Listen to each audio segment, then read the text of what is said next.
만약 이 데이터 조각에 실제로 질량이 있다면은 아마도 그 실험을 통해서 그걸 검출할 수 있을 것이라고 주장을 하는 겁니다.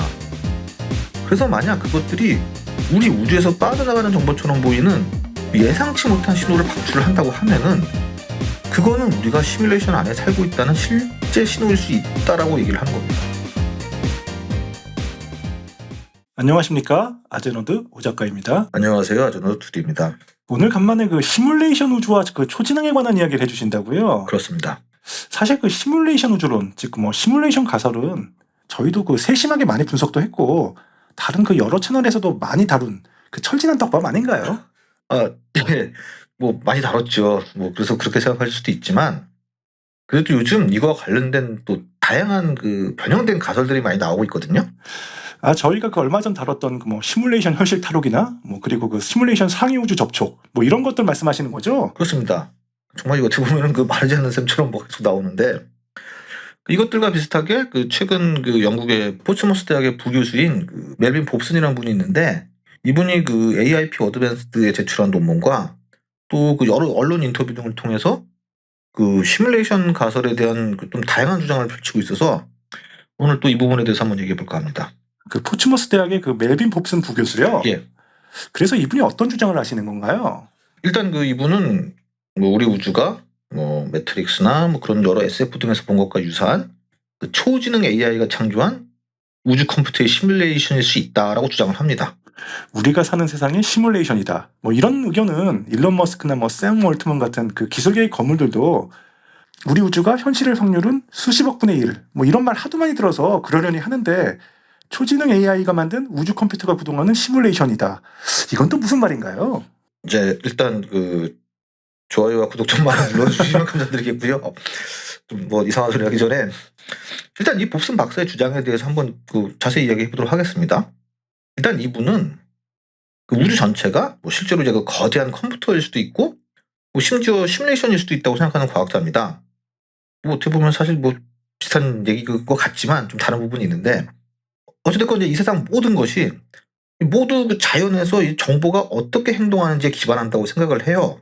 그래서 이제 단계별로 살펴보면은 먼저 이 봅슨 박사의 출발점은 정보 물리학이라고 불리는 것에서부터 시작을 합니다. 원자에서 뭐 은하에 이르기까지 우리 주변의 이제 모든 것이 궁극적으로 이제 컴퓨터가 이제 하드디스크 드라이브에 저장하는 것과 같은 그런 이제 정보의 비트로 설명될 수 있다는 생각입니다. 그래서 이제 정보를 사람들이 보통 이제 뭐 물질과 에너지에 대해 생각하는 것과 같은 방식으로 현실의 가장 기본적인 요소를 이렇게 정보로 보거든요. 그래서 이 정보 물리학을 기초로 정보 역학의 두 번째 법칙이라는 것을 주장을 합니다. 정보 역학의 두 번째 법칙이요? 예. 아니 연력학 제2법칙도 아니고 이건 또 뭔가요? 그러니까 연력학 제2법칙을 보면은 이거는 그 닫힌 계의 그 엔트로피가 시간이 지남에 따라 이제 결국 감소할 수 없다는 거잖아요. 그렇죠? 즉 엔트로피는 증가하거나 뭐 동일하게 유지되지 감소하지는 않아요. 하지만 이 사람이 얘기하는 그 정보 역학의 두 번째 법칙은 이거와 반대되는 개념이에요. 그러니까 이 법칙은 모든 시스템의 정보는 시간이 지남에 따라 더 무질서화되기보다는 단순화되거나 압축되는 경향이 있다고 말하는 겁니다. 다시 말해서 이 자연이 컴퓨터라고 하면은 이 자연은 끊임없이 코드를 그 최적화하거나 정리하려고 노력한다는 거예요. 그러니까 프로그램 코드 정리, 리팩토링을 그냥 항상 하는 거죠. 근거 있나요? 좀 억지 같은데요. 뭐 이 얘기들 중에 뭐 근거가 어디 있겠냐만 근데 이거 잘 생각해 보면은 이 정보역학 제2법칙은 그러니까 이제 우리가 알고 있는 연력학 제2법칙과 달리 그러니까 모든 이제 물리적 또는 그 생물학적 시스템에서 그러니까 정보 내용은 시간이 지남에 따라 자연스럽게 감소하거나 압축되는 경향이 있다는 거예요. 이 컴퓨터 프로그램도 시간이 가면 갈수록 코드가 이제 최적화되고 그렇게 되거든요. 이거 방식과 유사한 얘기인데 그 이 아이디어를 설명하기 위해 봅슨 박사는 코비드-19, 즉 그 코로나 바이러스의 그 게놈 돌연 변이를 예시로 듭니다. 이 돌연 변이는 더 복잡해지는 대신 오히려 놀랍게도 질서 있는 방식으로 정보를 줄이거나 최적화하는 것처럼 보인다는 거예요. 그러니까 이게 뭔 말이냐고 하면은 코비드 팬데믹 동안 자세히 관찰해보니 실제 생물학적 시스템이 정보 엔트로피를 증가시키기보다는 감소시키는 것처럼 이제 보인다는 겁니다. 다시 말해 이러한 돌연 변이는 시간이 지남에 따라 유전적 코딩의 차원에서 보면은 더 효율적으로 변형되고 있다는 거예요. 그래서 이러한 추세는 이 정보역학 제2법칙을 뒷받침한다고 주장을 하는데, 그러니까 이 법칙은 시스템이 컴퓨터 프로그램과 마찬가지로 정보 내용을 압축하거나 최소화한다고 가정을 합니다. 그래서 이거는 우리 우주가 거대한 계산 시스템처럼 작동할 수 있다는 그 자신의 이 광범위한 아이디어에 대한 핵심 증거라는 거예요. 그러니까 그 바이러스와 다른 생물학적 시스템이 정보를 압축하고 최적화한다면 모든 생명체가 가능한 한 효율적으로 실행되는 컴퓨터 프로그램처럼 작동할 것이다. 뭐 이런 말인가요? 근데 이런 증거가 왜 중요한 겁니까? 그거는 이 우주가 하나의 거대한 컴퓨터라는 증거가 된다는 거예요, 이 사람 말은. 만약 정보가 항상 스스로를 최적화한다면은 우주 전체가 하나의 거대한 계산 시스템처럼 돌아가고 있을 수 있다고 주장을 하는 거죠. 그러니까 현실을 끊임없이 디버깅하고 스스로를 최적화하는 거대한 우주 알고리즘처럼 그렇다는 거죠. 우주가 거대한 컴퓨터처럼 작동한다. 그럼 이건 그 저희 정보우주 편에서 비슷한 주장을 했던 그 에드워드 프레드킨, 뭐 스티브 프렘, 세스로이드 등이 지지하는 디지털 물리학과는 다른 개념인가요? 예, 뭐 우주가 큰 컴퓨터라는 이 큰 주제는 저희가 다뤘던 그 내용들과 비슷해 보이지만 사실 좀 내용은 다른데, 이 봅슨의 주장은 그러니까 물리학자들이 얘기하는 그 암흑 물질, 즉 우주의 그 전체 질량의 그 거대한 부분을 차지하는 정말 이게 신비롭고 보이지 않는 그 암흑 물질과 연결시켜서 이제 우주가 컴퓨터라는 논리를 펼쳐요. 그 암흑 물질은 저희가 뭐 예전에 따로 다뤘지만 여기서 다시 좀 설명드리자면은 보통 우리는 뭐 별, 뭐 가스, 은하와 같은 이런 일반적인 물질의 빛을 감지해서 그것들이 얼마나 많은지 알아내지 않습니까? 많이 설명해 주셨죠? 그렇습니다. 하지만 이제 우리가 보는 것의 질량으로는 설명할 수 없는 이 여분의 중력이 있어요. 그러니까 은하계는 우리가 그 질량으로 예측되는 이거보다 더 빨리 회전하고 있고, 그 속도라면은 우리 은하는 지금 이렇게 뭉쳐 있을 수가 없고 별들이 산산이 흩어져야 하지만 실제로 그렇지 않다는 것은 우리 은하에 보이지 않는 물질이 많이 있다는 얘기가 됩니다. 그래서 그 중력으로 인해서 지금 이렇게 별들이 흩어지지 않고 뭉쳐 있다는 건데, 그래서 우리는 그것을 이제 암흑 물질이라고 부르고 있지 않습니까? 그게 빛이라든지 뭐 다른 전자기 복사와 상호작용하지 않기 때문에 이게 우리가 볼 수가 없어요. 그래서 암흑 물질은 중력 효과를 통해서 이게 간접적으로만 관측이 됩니다. 그래서 이제 뭐 눈으로 직접 볼 수는 없지만 중력 렌즈 효과에 의해서 빛을 휘게 하고 뭐 은하의 움직임에 영향을 미치는 방식으로 그것이 존재한다는 것이 간접적으로 이렇게 어렴풋이 알 수 있는 거죠.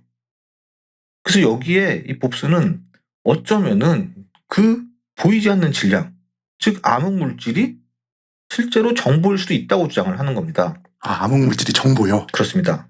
그러니까 이것이 우리의 현실을 하나로 묶어주는 보이지 않는 코드라는 거죠. 즉 우주의 암흑 물질이 정보, 우주의 코드로 저장될 수 있다고 가정을 하고, 그렇다면은 정보 자체의 질량이 있고 그게 5번째 물질 상태를 구성한다는 의미입니다.